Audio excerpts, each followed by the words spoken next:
Bueno, bueno, parece que ya estamos todas. Ahí empezó a grabar otra vez.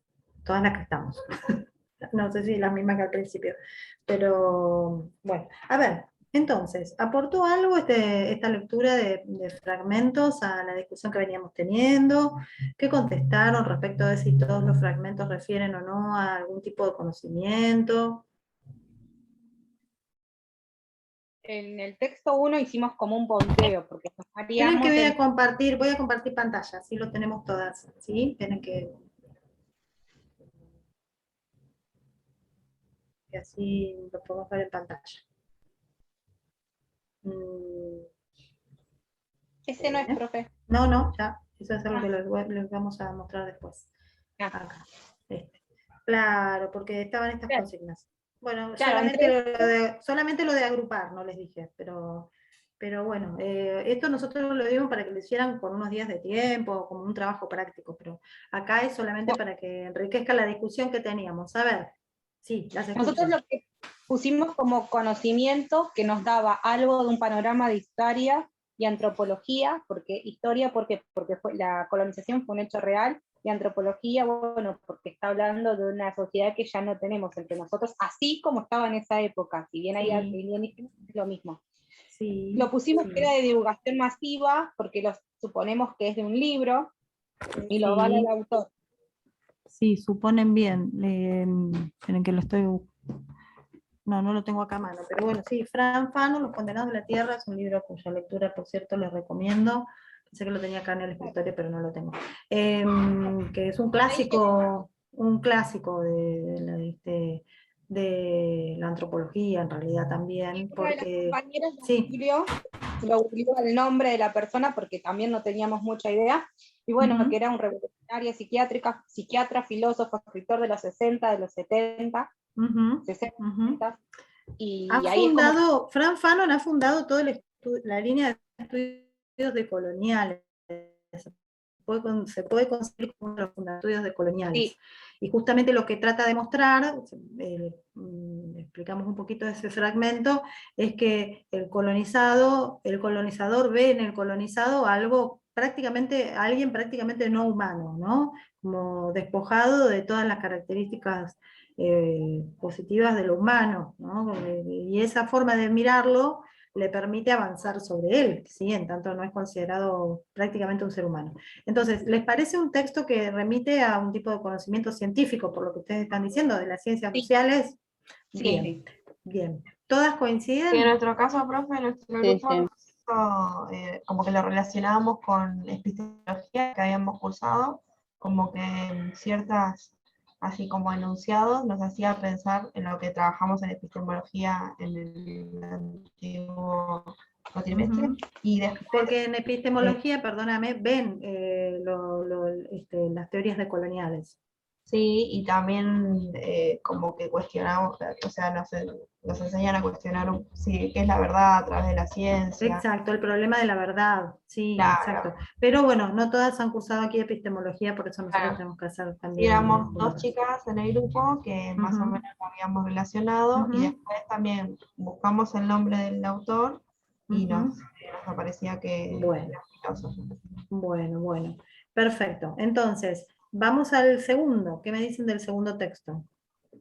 Ahí lo que hicimos fue que para nosotras, bueno, conocimientos, estadística o investigación, lo llevamos por ahí. No es de divulgación masiva, sino que es un campo más bien cerrado. Perdón, en esto la verdad que el de Fanon tampoco es de divulgación masiva, ¿no? Es desde ámbitos de las ciencias sociales. Pero bueno, claro. no tienen tampoco más que un fragmento, yo se los digo, se los digo nada más, claro. Pero está dentro de un texto que es de circulación académica, digámoslo así, ¿sí? El de Fanon. Y entonces, sí, también entonces, perfecto. ¿Y es también un texto que refiere al conocimiento científico? Sí, lo pusimos dentro del área de ciencias sociales, desde el área de políticas de género. Dentro del área educativa también podía ser, porque es a quien está dirigido para nosotros, como una estadística o una investigación. Vieron que eso me parece una investigación sobre la composición de las plantas docentes universitarias. Y efectivamente contiene, bueno, datos estadísticos, podría ser parte de una investigación sobre eso, la constitución de las plantas docentes universitarias, un estudio cuantitativo, ¿no? La estadística es un estudio cuantitativo, ya vamos a ver algunos elementos más de esto. El texto 3, No llegamos. bueno, se han detenido en otros grupos, sí llegaron, se han detenido en los dos primeros. ¿Otros grupos sí llegaron a este? El 3, por ejemplo, yo mucho no lo entendí, profe. Como que no lo Bueno, pude relacionar. bueno, habla acerca del control de variables, en realidad, en un biólogo, pero no nos vamos, no nos interesa detenernos particularmente en cada texto, pero lo que describe básicamente es el control de variables en un científico de los que nos imaginamos con guardapolvo blanco y en el laboratorio, ¿no? Un biólogo que lo que hace es controlar variables, o sea, mantener todas las variables constantes menos aquella que le interesa investigar. ¿Sí? Entonces es un texto que sí podría Es ser científico, profe. sí, refiere al conocimiento científico, Sí. aunque esté escrito en términos que podría ser de divulgación, ¿no? Que no sea el texto propiamente con el lenguaje académico de la biología, refiere al conocimiento científico en las ciencias naturales, ¿sí? Y a cómo funciona ahí el control de variables. Vamos a dejar el 4 por un momento y pasamos al 5. Este es el que les había referido yo.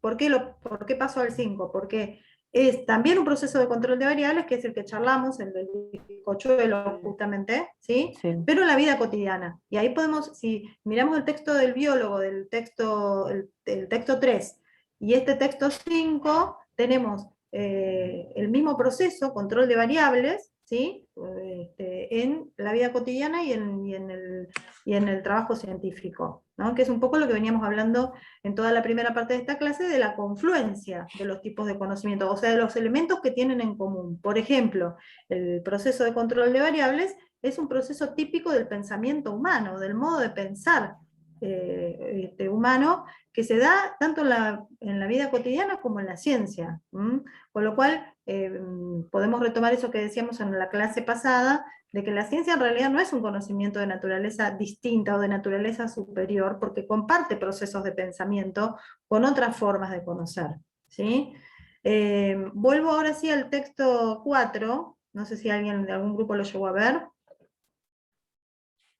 Sí, hablamos de que era sobre un conocimiento que Paula, hablaba estás sobre el muteada, arte. ¿eh? Sí, a ver quién está diciendo esto porque ahora no las veo a todas. Acá, ¿Cómo? Cintia. Cintia, ¿qué decías? Que en el grupo nosotros lo que hablábamos es que este texto hablaba sobre un conocimiento referido al arte. Perfecto. La curaduría, específicamente la curaduría, ¿sí? Y esto es conocimiento, ¿por qué? Es un conocimiento social también, ¿verdad? Es un conocimiento social, es un conocimiento específico, requiere de saberes específicos, ¿sí? Entraña también a partir de esos conocimientos o en retroalimentación con esos conocimientos unas prácticas, ¿sí? Práctica y conocimiento acá también se interrelacionan, ¿no? En el proceso de curaduría. Así que sí, es un tipo de conocimiento social. Vamos medio rapidito con esto, después lo pueden leer con detenimiento, si quieren pueden profundizar, volverlo a pensar, buscar más datos, el material les queda, ¿sí? Ahora lo que queremos es poner un poco en común. Me interesa el último texto, el texto 6. ¿Llegado algún grupo acá? Sí, en nuestro grupo lo tomamos como un conocimiento vivencial, ¿no? De la Como un vida conocimiento propia, cotidiano de también. la vida cotidiana, ¿no? Es lo que Cotidiana. estuvimos hablando antes. ¿Hay conocimiento ¿Qué conocimiento se produjo aquí? ¿Qué conocimiento creen que se está mostrando? ¿Sobre qué? ¿De qué tipo? De la experiencia. Tiene que ver con el tema de haber la pasado. simulación. Lo A emocional ver, de a también. una. La experiencia, Conocimiento emocional. hay una carga emocional sobre ese conocimiento. ¿Por qué? Sí, hay una carga emocional, es un conocimiento con implicancias emocionales. Es una entrevista, es una parte de un relato biográfico, ¿no es cierto? Es un relato de una persona, bueno, yo trabajo hace años con estas poblaciones que se asientan a la ribera del río Luján, poblaciones que se inundan, y esta persona trae el relato de, bueno, de su experiencia de vida. de su experiencia de vida. ¿Y qué aprendió? ¿Qué conocimiento produjo esa experiencia de vida en ella? Aprendió cómo moverse o cómo actuar ante esta circunstancia, que tampoco fue, porque primero decía, que hacían de una manera y después eso no les sirvió y fue adquiriendo como hizo pasos, ¿no? Prueba y Voy a error, hacer una esto, cosa así. exactamente, Que también hay prueba y error, que de también hay variedad. bueno, este relato particularmente fue muy desgarrador hacer esa entrevista, porque la persona decía que el agua le iba, bueno, lo que leyeron, ¿no? Que el agua le iba Sí, le va a subiendo por tocar la la mano, mano. y es eso que ustedes dijeron, lo sensitivo, lo perceptivo, hasta eso está metido en la experiencia, porque la sensopercepción no le era suficiente, porque sentía subir el agua, pero no se convencía de que se iba a inundar realmente, ¿no? Ustedes Aparte, saben que ese las tipo de riberas, experiencias quedan muy marcadas sí, en la gente que vive inundaciones. Los muy abuelos de mi fuertes, marido vivieron sí, inundaciones en lo que es el Bajo de San Isidro, que ahora es otro tipo de sí, población sí, distinta hace 40 años sí, atrás y más, y te lo cuentan hasta con una angustia, ¿no? También, claro, porque claro que sí, es muy salir a la calle desgarrador, con el pecho en el agua es desgarrador. ujú.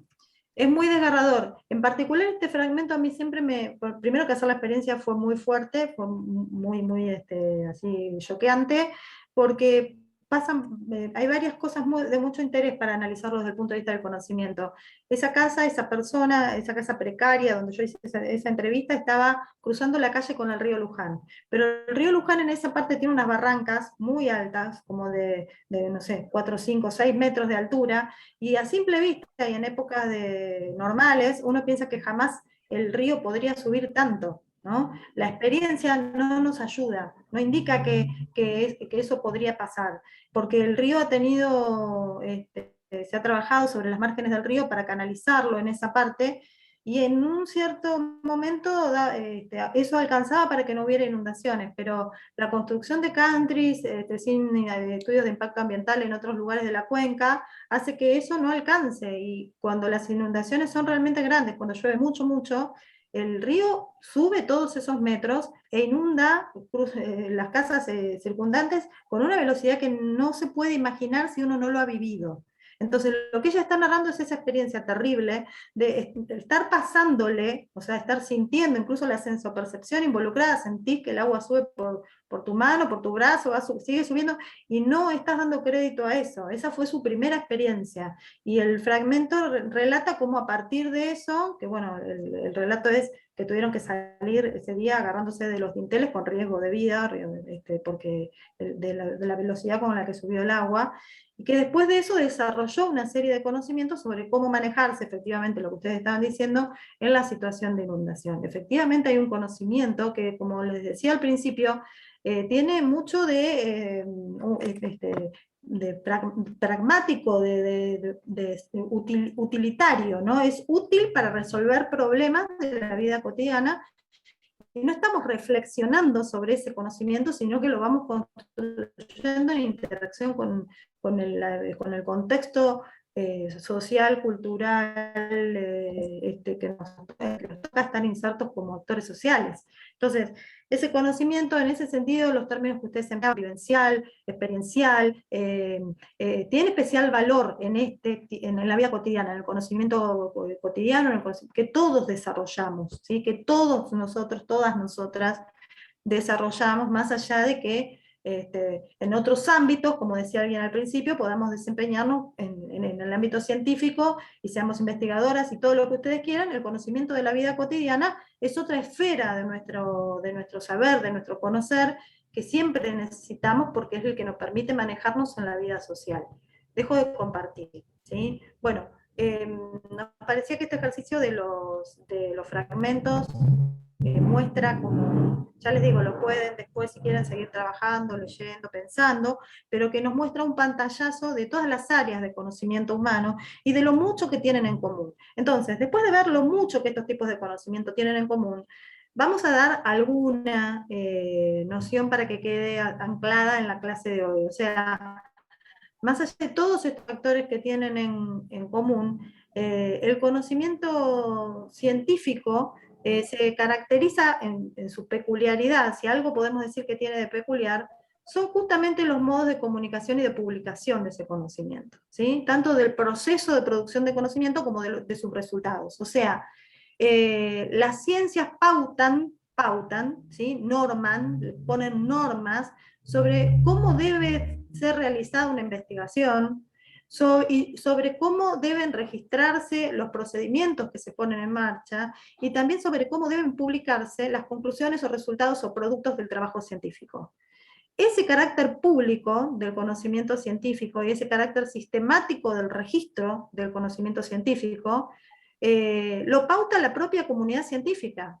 Es decir, en esto se puede decir que hay una endogamia en la validación, en lo que es válido o no válido hacer en un campo determinado, ¿no? Y acá de nuevo, ¿quién valida esto? Bueno, la comunidad, pero no la comunidad científica toda, no es la comunidad científica toda, sino que también al interior de esa comunidad científica, nosotros vamos a trabajar con la idea de Bourdieu, toda comunidad científica también es un campo de conflicto. Y entonces, volvemos a esta idea de que más allá de que la ciencia de Rusia tenga una larguísima tradición de producción y de una historia sólida en la investigación científica, hay conflictos de poder en el mundo científico y hay organismos, entidades y también países que tienen mayor peso dentro de ese campo científico, ¿sí? Que se reservan para sí mismos la autoridad o el poder de decidir qué es válido y qué no es válido en la ciencia, ¿sí? Ya lo vamos a ir viendo a lo largo del cuatrimestre, pero Bourdieu dice, Pierre Bourdieu, ¿sí? uno de los fundadores de la Escuela de Pensamiento Crítico, que la sociedad toda no es un todo armónico, sino un conjunto de clases, lo dijimos en la reunión anterior, de clases con intereses enfrentados. Y esto mismo, esta idea de campo, se aplica a la ciencia.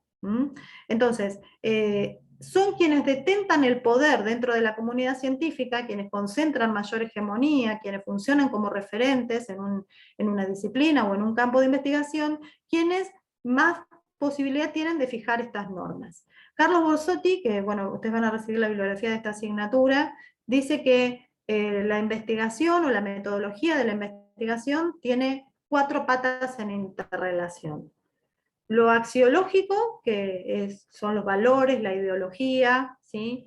de un científico o de la comunidad científica, los valores, la ideología, las creencias, a eso llama Carlos Borsotti lo axiológico, eso interviene en la ciencia siempre. Lo ontológico, que tiene que ver con las características de cada campo de estudio en particular, no es lo mismo estudiar sociología que estudiar pedagogía, cada objeto de estudio tiene sus características ontológicas particulares, y la investigación entonces requiere también de desarrollar otras formas específicas. Lo mental, dice Borsotti, también interviene en la investigación. Lo mental son nuestras representaciones que se van reconstruyendo permanentemente en la interrelación con el objeto. Y lo lingüístico, que tiene que ver con cómo comunicamos ese conocimiento, ¿sí? Con cómo lo hacemos público. Y esto tiene determinadas normas. La escritura académica, que es la forma de comunicar el conocimiento científico por excelencia, tiene determinadas formas, formatos permitidos, aceptados, consensuados dentro de cada comunidad científica, ¿sí? No de cualquier forma se hace un paper, no de cualquier forma se diseña una investigación, no de cualquier forma se presenta una ponencia, etcétera, etcétera, etcétera, ¿sí? Entonces, lo particular de la ciencia, digamos, tiene muchas confluencias, muchos puntos en común con las otras formas de conocer, desde los procesos propios de pensamiento hasta este carácter de campo de conflicto, campo o arena de conflicto que dice Bourdieu, pero tiene formas específicas que más que nada tienen que ver con cómo se produce el registro y la comunicación de lo producido, ¿sí? La publicación, el hacer público el conocimiento producido, y también cómo se produce ese conocimiento tiene normas que las comunidades científicas fijan endogámicamente, no sin conflicto, ¿no? También mediando el conflicto entre los distintos grupos que componen la academia. Bueno, preguntas sobre esto. La idea es que se vayan pensando que la ciencia no es un modo de conocer superior, sino específico entre muchos otros, ¿sí? Y también que en nombre de esa supuesta superioridad del conocimiento científico, se han anulado históricamente otros modos de conocer, considerándolos menos valiosos, inferiores, desacreditándolos, otros modos de ser y estar en el mundo, en nombre de la ciencia y del progreso científico, ¿no? Y que esa idea aquí en este espacio intentamos ponerla en cuestión. No porque desvaloricemos la ciencia, sino porque queremos pensar a la ciencia como una de las formas de conocer en el espectro de formas de conocer existentes, ¿sí? Y valorizar otras expresiones de conocimiento de las cuales la ciencia también podría enriquecerse, ¿sí? Esta es una visión inclusiva de los modos alternativos de conocer y no excluyente, no que considera la ciencia como un modo único superior de conocimiento. No sé si hay preguntas sobre esto, o sobre todo lo que hemos venido hablando hasta acá, comentarios. Bueno, seguramente igual las preguntas van a aparecer a medida que avancemos, porque esto es una primera aproximación que estamos haciendo, que espero que les vaya sirviendo. Vamos a ir ahora voy a compartir pantalla de nuevo, me permite un momento, y vamos a ver unos esquemas que son muy desprolijos, pero bueno. La verdad es que los hice en la primera experiencia de pandemia con el primer grupo, y no sé, me parece que le tomé cariño a estos esquemas desprolijos. Sirven, se entienden, y la verdad creo que les tomé cariño, lo sigo usando. A ver, vamos a... miren, horribles son. Pero eran las primeras temporadas que uno decía, no tengo pizarrón, ¿qué hago? Bueno, yo hice esto, y qué sé yo, ya medio que como que los tomo como, no sé, como cábala, me gusta ponerlos al principio de los cuatrimestres. Entender se entienden. Hablamos de tipos de conocimiento, entonces, bueno, este esquemita sería el resumen, ¿no? Debe ser que les tengo cariño porque yo cuando estoy con los pizarrones en la universidad uso tizas de colores, siempre vamos con Estela a buscar tizas de colores, hacemos pizarrones así recoloridos, y esto algo me debe, porque bien que lo podría haber pasado a un archivo digital común, pero no lo he hecho porque se ve que me debe recordar a los pizarrones. Tenemos acá que existen podríamos hablar de dos grandes tipos de conocimiento, las ciencias y los otros tipos de conocimiento. Ahí pusimos el vulgar, el filosófico, el religioso, el estético, hay otros, ¿sí? Lo que llamamos, bueno, puede haber otros, pero solo por nombrar algunos de los que hemos visto. Y las ciencias, que lo que este esquema tiene, lo que hace este esquema es clasificarlas en ciencias formales y ciencias empíricas, ¿sí? Las ciencias formales, estamos siempre dentro de las ciencias, tanto las formales como las empíricas son ciencias. Las ciencias formales tienen objetos de estudio, después vamos a trabajar sobre esa idea de objeto de estudio, por ahora nos manejamos con la que ustedes tengan. Sus objetos, los de las ciencias formales, son de naturaleza abstracta, ¿sí? Son objetos ideales, no tienen ninguna relación con nada de eso que llamamos realidad, ¿no? Las ciencias formales no remiten de ninguna manera a lo real, a la empiria, no remiten a la empiria. En este grupo podemos tener ciencias como la lógica o la matemática, por ejemplo, ¿sí? Nada en la lógica ni en la matemática se refiere a realidad alguna, aunque después los desarrollos de esas disciplinas se apliquen en otras disciplinas para el estudio de lo real, pero en sí mismos ni un teorema, ni un silogismo, ni ninguna cosa que se les pueda ocurrir como productos de la lógica o la matemática, tienen referencia alguna a lo real, ¿sí? Los modos de razonamiento hipotético, deductivo o inductivo no tienen relación con lo real, aunque después se apliquen a la sociología o a cualquier otra ciencia, pero en sí mismos no remiten a ningún orden de lo real. No sé, la trigonometría no refiere a nada real. Los triángulos, la trigonometría, la suma de los ángulos internos de un triángulo es igual a 180 grados, no tiene nada que ver con nada real, aunque después no sé, los técnicos en mediciones agrícolas lo empleen para medir campos, no importa para qué se aplique después, pero la trigonometría no tiene nada que ver con nada de lo que llamamos realidad. ¿Se entiende esto, gente? Los objetos de estudio de la lógica o de la matemática son entidades, volvemos a ese término que habíamos usado antes, abstractas, de existencia solo ideal, ¿sí? No de existencia Profe, fáctica. Sí, una sí, pregunta. escucho. Sí. ¿La filosofía no sería una ciencia empírica? Ese es un debate. No, empírica seguro que no. Lo que es un debate es si la filosofía es una ciencia. ¿Sí?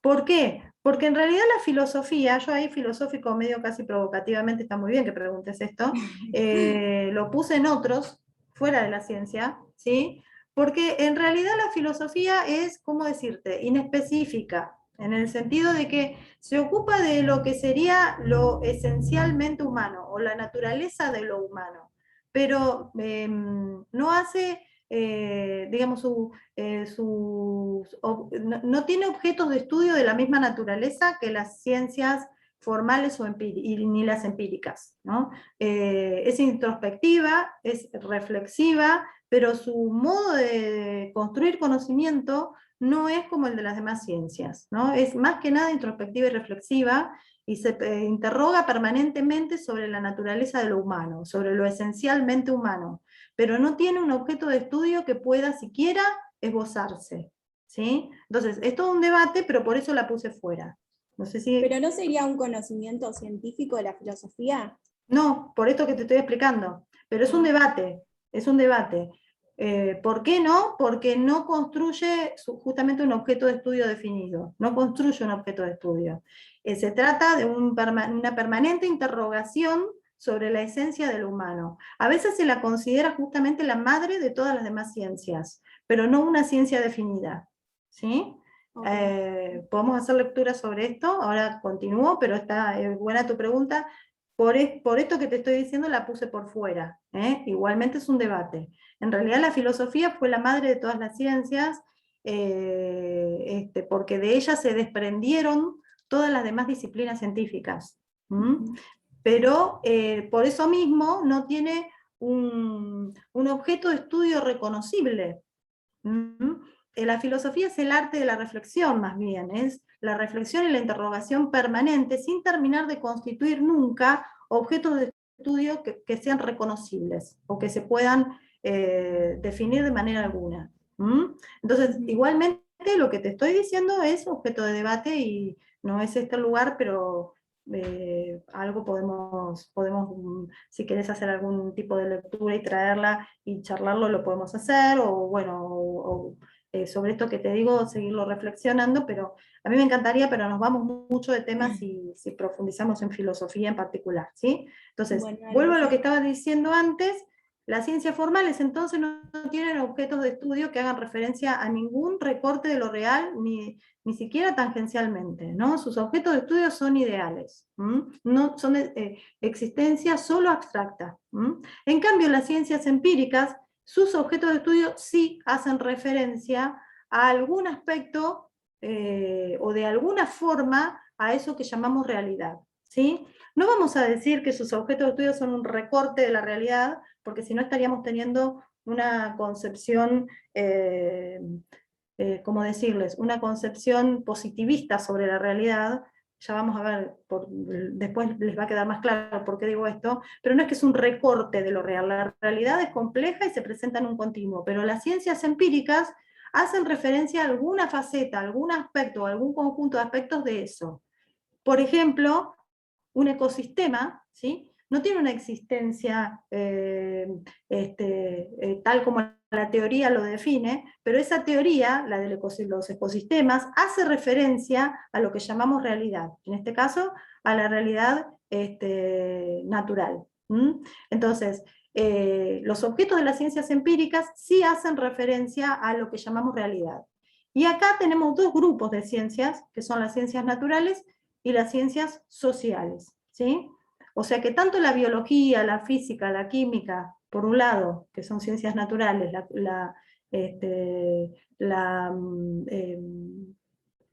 el estudio de la geología, el estudio de la astronomía, todas esas son ciencias naturales, son ciencias empíricas, y también lo son las ciencias sociales, la sociología, la pedagogía, la psicología, la política educacional, la historia general o historia de la educación, todas esas, que están dentro del grupo de las ciencias sociales, también hacen referencia a eso que llamamos realidad.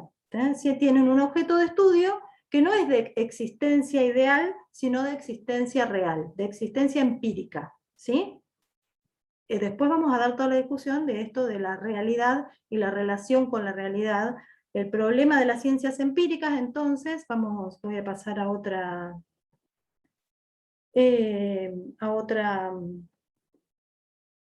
diapositiva. El problema de las ciencias empíricas es justamente, a ver, tengo que cerrar esto, me parece, ¿sí? Justamente el problema de la verdad, o sea, el problema de cuál es la relación entre la teoría y la empiria, ¿sí? Ese es el problema de las ciencias empíricas, que no lo tienen las ciencias formales, porque sus objetos tienen existencia solo ideal, con lo cual no se tienen que enfrentar al problema de la verdad. Pero las ciencias empíricas relacionan teoría y empiria, teoría y realidad, con lo cual empiezan a preguntarse sobre el valor de verdad o no de sus postulados, de los conocimientos que producen. Bueno, estamos perdiendo gente, ya veo que son las 9 y estamos con 67 personas, digo esto y cerramos. Lo dejo planteado para la clase que viene. Vamos a ver la clase que viene la diferencia entre las ciencias naturales y las ciencias sociales, porque si bien ambas son ciencias empíricas, ¿sí? No tratan de igual forma el problema de la interpretación o de la verdad. El problema de la verdad no tiene las mismas características en las ciencias naturales que en las ciencias sociales. Quédense con esto, vamos a hablar la clase que viene, por supuesto nuestro interés son las ciencias sociales, de cómo las ciencias sociales se caracterizan por la doble hermenéutica o doble interpretación. Lo vamos a dejar para ver la clase que viene porque creo que no damos mucho para más. No sé, Estela, si me estoy hasta acá, agregarías algo, bueno, comentarías algo más, hasta acá hasta donde llegamos. Estela, ¿estás por ahí o te perdimos? ¿Estela? Me parece que se desconectó Estela, ¿no? No, no aparece, profe. No aparece, algo se le habrá cortado. Bueno, vamos a llegar hasta acá. Entonces, nos queda, ahora, bueno, las vamos a cargar entre hoy y mañana voy a compartir pantalla un segundo más, discúlpenme. Las vamos a cargar entre hoy y mañana al aula virtual. Comparto pantalla un segundo más porque me olvidé de mostrarles ese otro texto que teníamos. Espérenme un segundito. No, perdón. Las vamos a cargar al aula, les decía, y vamos a... ¿Están viendo mi pantalla? ¿Sí? Contéstenme a mí, que no veo nada. Bien. Sí, profe, sí se Ok. ve. Y vamos a poner ahí el programa, la bibliografía, y esto que es simplemente un conjunto de pautas para que ustedes sepan cómo cómo las vamos a evaluar en cuanto a los trabajos prácticos, ¿sí? Ustedes van a tener una nota que es de los trabajos prácticos y una nota que va a ser de un parcial final, de un parcial integrador que vamos a tomar al final. Los trabajos prácticos los queremos pautar muy bien porque ustedes son muchas, y entonces vamos a tratar de tener cuidado con esto este cuatrimestre especialmente, porque bueno, va a ser difícil.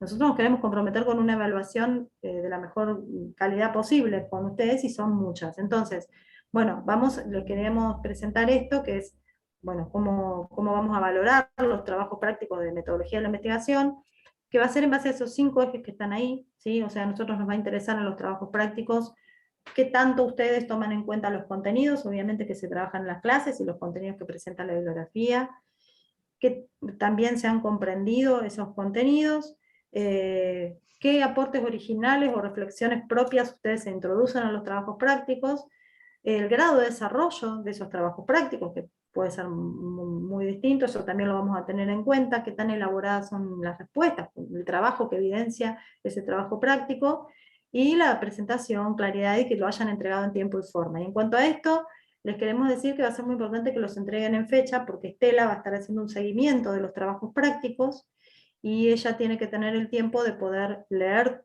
Son muchas ustedes, en los trabajos prácticos pueden trabajar hasta 3 personas, ¿sí? Lo pueden hacer individualmente, a parejas o de a 3, y son muchas, así que nosotros, Estela va a necesitar 15 días para analizar los trabajos prácticos que ustedes entreguen y hacerles una devolución por escrito, oralmente, en los encuentros sincrónicos, y en el aula virtual vamos a estar cargando una planillita parecida a esta, donde va a estar todo lo que ya ha sido logrado por cada una, o por la pareja o el trío que está haciendo el trabajo práctico.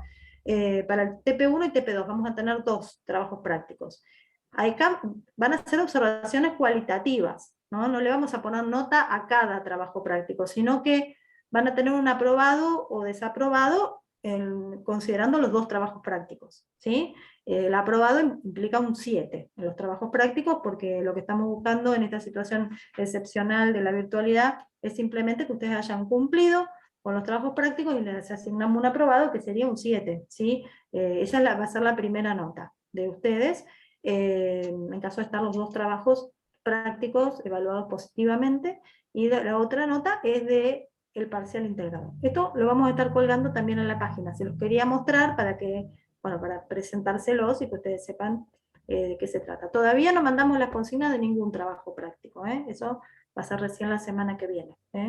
Por ahora les vamos a mandar el programa, la bibliografía, vamos a colgar esta planillita para que ya la vayan teniendo ahí, pero todavía no dimos ninguna consigna de trabajo práctico. ¿Está bien? Para empezar a leer, ¿sí? En el programa tienen la unidad 1, lean primero, empiecen por leer los textos de Schuster, Federico Schuster, que van a encontrar en la unidad 1, y Popkewitz, ¿sí? Empiecen por ahí. ¿Sí? Vayan avanzando las lecturas. Los deletreos. Federico Schuster, Schuster se escribe S-C-H-U-S-T-E-R, Federico Schuster, y Popkewitz, que ahora no me acuerdo el nombre de pila, pero el apellido se escribe P-O-P-K-E-W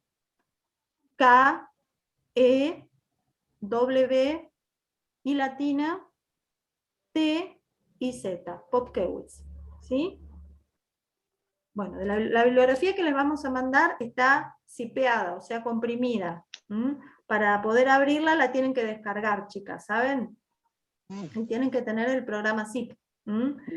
porque si no sería muy pesado para mandarlo. Lo vamos a cargar así en la página, y bueno, para poder verla ustedes la van a descargar.